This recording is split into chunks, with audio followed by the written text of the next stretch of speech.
Hello, what's up mga beautiful people? It's me, Rico Mari 2026 and welcome back to my channel! Mabuhay! At yun na nga po ha mga beautiful people, tayo nga po'y sabay-sabay na sumalubong sa pagpasok ng bagong taon nitong January 1. Kumusta naman po baga ang pagsalubong sa 2026? Kayo po bagay na abata na agad ng mga kaswertihan? Nako, ako po ha, makumari ko tigang, oo. Nako, katulad kanina lang po ha, makumari ko tigang, at tayo naman po, meron naman po na-close naman po agad na deal. Nako, transaksyon ha, makumari ko tigang, at medyo marami rin po tayo ngayon na dumating na orders na naman, ng ating mga mutya at mga pampaswerte dito, yung ating mga prosperity money bag, tapos yung ating supot na kasaganaan, tapos ito pong ating lucky silver spoon, na ako talagang dinagasan naman tayo ng orders ngayon na makumari ko tigang.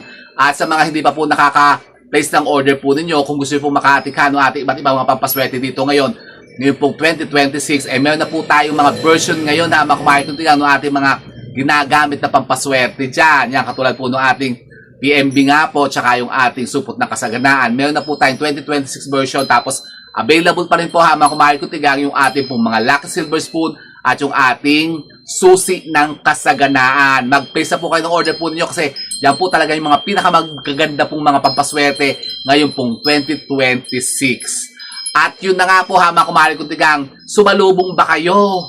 Baka naman kayo nagtulog lang nung January 1, nung medianoche, nung pumasok ang bagong taon. Kayo po ba'y naghanda ng mga iba't ibang mga pampaswerte? Katulad po nito,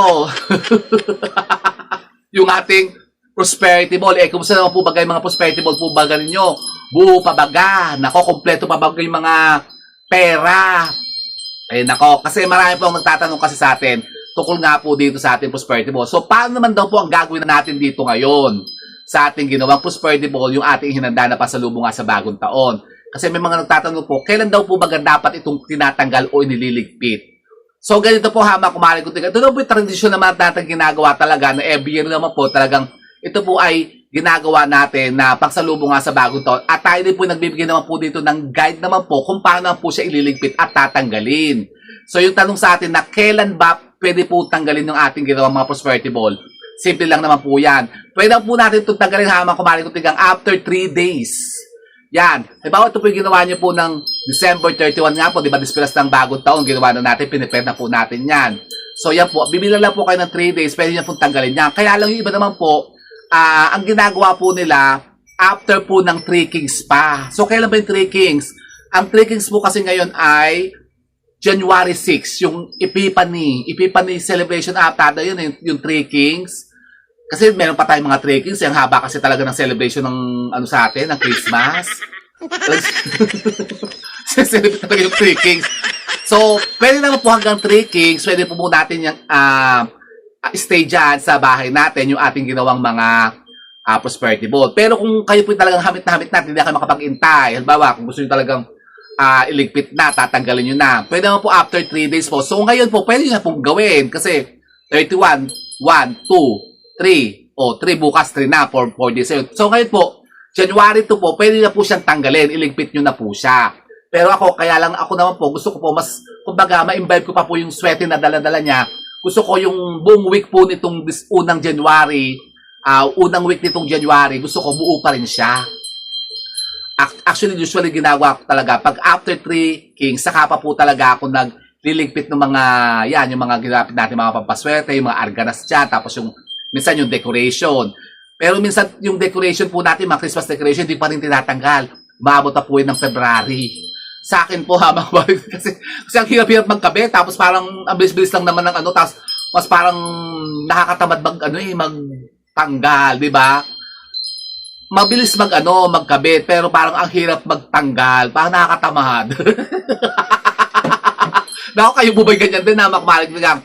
Pero ako po kasi, isinasabay ko na rin po sa celebration kasi yung New Year natin, yung Christmas, yung decoration natin, sa pagpasok ng Chinese New Year. Kumbaga, syempre, sayang din naman yung decoration, tapos yung mga ilaw, yung kinabit natin, hirap-hirap na magkabit ng mga katulad niya, mga ilaw-ilaw niya. Pero ako naman po dito, mapapansin nyo sa akin, sa background ko lagi, sa studio ko, talaga hindi ko na just tinatanggal yung mga ilaw dyan all year round. Yan yung mga twinkling lights. Kasi alam nyo po bagay yung mga twinkling lights na ganyan, yung mga Christmas light na nagpapatay-patay sinding yan. Swerte yan. nakaka-imbibe po yan ng positive energy, mga kumain kong tigang, na pampaswerte. Totoo, isa po yan na mga kumain kong tigang sa na-share ko po noon. Isa sa mga item na dapat nyo meron kayo sa bahay po ninyo, lalo sa mga working place po ninyo, yung working room po ninyo, dapat maliwanag, may mga ilaw, yung mga kumukuti-kutitap na ilaw. Kaya napansin nyo po, all year round, meron talaga akong ilaw, hindi ko siya tinatanggal. Pero kung bawa, kung gusto nyo po magligpit na ng mga arganasyon dyan, yung mga Christmas decoration, after 3 kings po, pwede na natin tanggalin yan or after 3 days. Kung talagang hamit na talaga kayo magkalas-kalas, magligpit, pwede naman na po yung gawin. Tsaka ito pong ating prosperity ball, pwede naman po itong tanggalin din, liligpit na natin. Pero may mga tatanong sa atin, ano ba ang gagawin natin doon sa mga kasangkapan na ginamit natin dito? So, yun ang isa-isa natin ngayon, mga kumain kong tigang, na i-share sa inyo kung paano ang gagawin natin dito. So, ano-ano ba yung mga ginamit natin na mga sangkap dito? Unang-una, ito pong mandarin. Yan, ito pong ating orange. Ito na po, syempre, pwede naman po natin kainin to. Yan, pwede po natin to i-consume, mga kumain kong tigang, pakain sa mga anak po ninyo, hatiin nyo, yan. Pagsaluhan din po ninyo ng buong pamilya. Pwede nyong, lapyokin, o di ba? Pero kaya lang may mga nagtatanong kasi kung pwede ba daw pong kainin nga po yung mga ginamit natin dito. Katulad po ng itlog, yung mandarin, yung chocolate, tsaka yung bigas. Kasi di ba sabi daw alay daw po yan. Di ba sabi nga daw po pag alay daw po hindi daw dapat kinakain. Hindi po totoo yun. Yung nag-share po na sinasabi na hindi daw pwedeng kainin to kasi daw alay daw po to. Hindi totoo yun. Pinawawalang bisa ko po yun. Pwede po. Nako, bakit naman hindi pwede? Tapos ang sabi itatapon daw. Kasi hindi na daw pwedeng gamitin yun. Katulad ng itlog. Ilan yung itlog? 12. Sayang. Fresh pa naman yung itlog na yan. Tapos yung mga candy chocolates, bigyan nyo sa anak nyo. Pakain nyo rin sa mga pamangkin nyo, di ba? O kahit sa mga bata, ipamigay nyo. Yeah, tapos yung mandarin, pwede nyo kainin. Tapos ang bigas, iluto nyo, isaing nyo. Malinis naman yan di ba? Di naman siguro nasira yan. Basta't malinis lang. Hugasan nyo na lang po bago nyo isaing. Pwede po natin i-consume yan, mga kumari kong tigang. Tapos pwede ba kayo kumuha lang ng konti nung part ng ating bigas, ilagay po nyo sa jar, yung ginagawa natin na 7 elemento ng kaswertihan, na merong bigas, tubig, barya, ganyan, bulak, asin. Pwede kayo maglagay dyan sa altar po ninyo. Yung part lang po nun. Kasi swerte po yan Tapos yun pong ating pera na ilagay po dito sa ating ampaw na 168 na barya nga, yung pera natin dito. Pwede po natin itong itago, gawin natin lucky charm o pampaswerte. Pwede natin ilagay sa mga cash drawer natin kung may mga businesses kayo. Pampaswerte po yan. O pwede natin i-deposito, isama po natin sa mga pera natin, sa mga savings natin para mag-enhance pa yung savings natin at baka makaboost pa ng mas marami pang kasama niya, makahikayat ng mas marami pang mga deposits dyan sa mga bangko nyo. Ganun ginagawa ko, mga kumari ko tingnan. Ito po 168, dinideposit ko po to first transaction of the year, yung Monday na, yan. Dinideposit ko po ito. Tapos mas maganda po, mga kumari ko tingnan, bigyan ko kayo ng idea. Mas maganda po, kapag January, mag-open kayo ng bagong mga savings account. Yan. Kahit, sa ibang bangko, mayroon na kayong BPI, BDO, yan, China Bank. Punta naman sa ibang mga bangko, Land Bank, o PNB, ganyan, o sa mga PS Bank, ganun. Mag-open kayo ng mga bagong account, savings account. Yan. Magdadagdag tayo ng wealth energy natin. Ganun ang idea. Tapos, isama nyo to sa i-deposit po ninyo yung 168. Tapos, yung naman po mga pera, yan, katulad po ito, yung mga perang papel, yan. Napansin nyo, bakit naging violet? Blue yung ginamit. Bakit naging violet na ngayon? Di ba yung ginamit natin yung mga 1,000 peso bill? Actually, to pinagtaan ko na po. Kasi medyo risky. Yung actual ko po na ginawa na ito talaga yung hinanda ko, ganyan talaga yung hinanda ko. Ito, violet lang po yung ginamit ko. Yung mga 100 pesos na bill. Kasi nga, nako, dito kasi sa amin, merong trust issue. Kasi, pero so far naman po, dito naman po, kumpleto pa naman. Hindi naman po nabawasan yung isa. 12 pa rin po yung bills ko. 12 pieces pa rin naman po siya. So ito po, pwede naman po natin itong gamitin o i-share natin sa iba. Pwede na po natin ipamigay po ito. Yan, yung ginamit naman po natin dito na bulak, pwede po natin yung itago. Yan. ilalagay po natin doon sa mga jar, doon sa 7 elemento ng kaswertehan, yung kasama nga yung ating bigas, tubig, asin, yung yan, barya, tsaka yung bulak. Doon natin siya ilalagay. Kasi medyo marami po yun 12 pong piraso yun. So, pwede pa rin po natin siyang gamitin. Lalagay po natin sa altar. Ang dahon ng laurel naman po, pwede po natin siya sunugin. Yan, maganda po yung energy ng mga dahon ng laurel pagka nagsusunog tayo.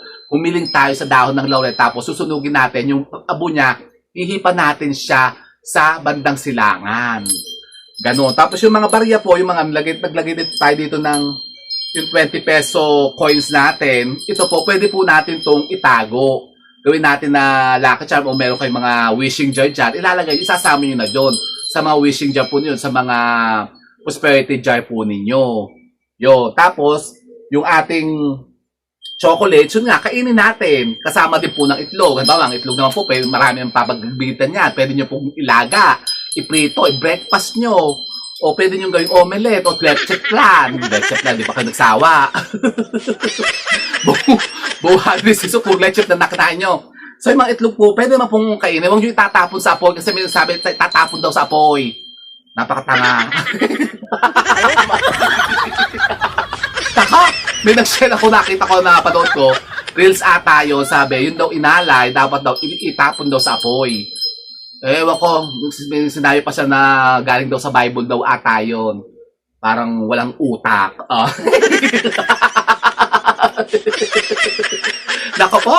So, pwede nyo pong gawin yun na makubalik kong tigang. Yung mga pwede consume, kainin nyo. Huwag nyo itatapon, sayang naman ha. At saka mahal-mahal ngayon ng itlog. Mahal-mahal ng bigas. Napakarami ng bigas. Sa atin yun, apo-apo pa, yung puno. O, di ba? Susunugin lang po natin itong dahon ng laurel kasi magandang-maganda po yun. Na magsusunog tayo ng dahon ng laurel. Katulad po ngayon, First Friday of the month po ha, makumain kayo po yung naglinis ulit ng bahay po nyo. Ito po yung pinaka-the best na araw din ng pagkiklense ulit ng bahay natin. Kasi unang araw po ng January, unang biyernes ng January. Yan, ginawa nyo ba yan ngayon? Kasi, nako, napaka-powerful po niyan. Tapos maganda rin po pag-cleanse po ng sarili po ninyo. Yan, yung tayo, di ba, umiinom ng tubig na may konting asin. Yan, maganda-maganda. Unang Friday ng taon yan, ha. Abatan nyo yan, yung unang Martes, saka unang linggo ng taon, maganda-maganda po yung mga araw na yan. First Sunday, saka first Tuesday of the year, saka itong first Friday of the year. Tapos yung first full moon of the year, abatan nyo yan, ha, makumahay ko tigang. Napakainam niya ng mga araw sa paggawa ng iba't ibang mga ritualang pampaswerte, ha, makumahay ko. Kasi dito sa ating channel, ito yung forte natin. Paggawa ng iba't ibang mga pampaswerte, ha, makumahay ko tigang. O, diba? So, yun po, ha, makumahay ko tigang. Gawin nyo yan. Huwag nyo itatapon, huwag nyo susunugin ako, malas yun. Lalo kay mamalasin, tama kumain nyo pag ginawa nyo yan. Ito pong mga hinanda natin na ito, na mga pampaswerte na ito, gamitin pa rin natin para talagang tayo swertehin. Yan, huwag tayo magtatapon, huwag tayo mag-aaksaya ha. Kasi malas yun. At syempre, ang pinaka-importante ngayon, 2026, syempre tayo po yung magtatrabaho pa rin ha, makumain kong tigang. Kasi ito pong ginawa natin pampaswerteng ito na prosperity bowl, ito po ay sasabayan pa rin po natin ng pagkilos at paggawa, makumahay kong tigang ngayong 2026. Baka naman kasi kayo, nako, wala rin gagawin po sa mga buhay po ninyo para kayo po umasenso na. At baka naman kayo tutugloy-tugloy pa rin dyan, kayo mabibika-bikang pa rin sa mga pamamahay po ninyo, hindi pa rin kayo kikilos. Bali, wala pa rin po yan, yung ginawa nyo prosperity bowl na yan. Kung ganyan din po ang gagawin po ninyo, na kayo nakatunganga pa rin dyan, nakaulaga pa rin kayo. Kumilos na tayo ngayon na makumahay kong tigang, nako 2026 na. I-imbibe na natin yung mga sinasabing kaswertehan na yan para talagang tayo umasenso na sa buhay natin. Para tayo pagpalain na ng ating pong may kapal. At syempre, tayo huwag makakalimot na humingi ng gabay sa Kanya, sa Panginoon. Na tayo ay pagkalooban niya naman ng mga minimit-himit nating kaswertehan na yan na matagal na nating inaasam-asam. Baka ngayon na ibigay sa inyo ha, makumahay kong tigang 2026 na. O di baga. So gawin niyo po yan ha, makumahay kong tigang. Ligpitin na natin siya, ang ating mga prosperity bowl, pero wag po natin siyang itatapon, wag natin susunugin. Gamitin po natin, itago po natin, at patuloy pa rin natin i-manifest yung kaswertihan na dala-dala po niya. O, diba? So with that, mga kumain ko tigang, sana pa may napunta pa mga bagong idea at kaalaman sa pag-akit na naman ng mga bagong kaswertihan ngayong bagong taong 2026. O, diba? Gaso na natin gagawin ito sa 2027 na, talaga ba? Bilis sa panahon. So, with that, kumari ko tigang, keep safe and God bless. Thank you for watching. At kung di pa po kayo nakasubscribe dito sa channel natin, mga kumari ko tigang, mag-subscribe na po kayo. Kasi ngayon pong 2026, napakarami pa po natin na i-share sa inyo iba't ibang mga pampaswerte tips at mga pampaswerte hack na mga video sa mga kumari ko tigang na makukuhanan po ninyo ng mga bagong idea sa pagpapaswerte. Talaga ba? Opo mga kumaring kutigang. So with that mga kumaring kutigang, Happy New Year! Sana swerte tayo ng 2026. Lahat tayo.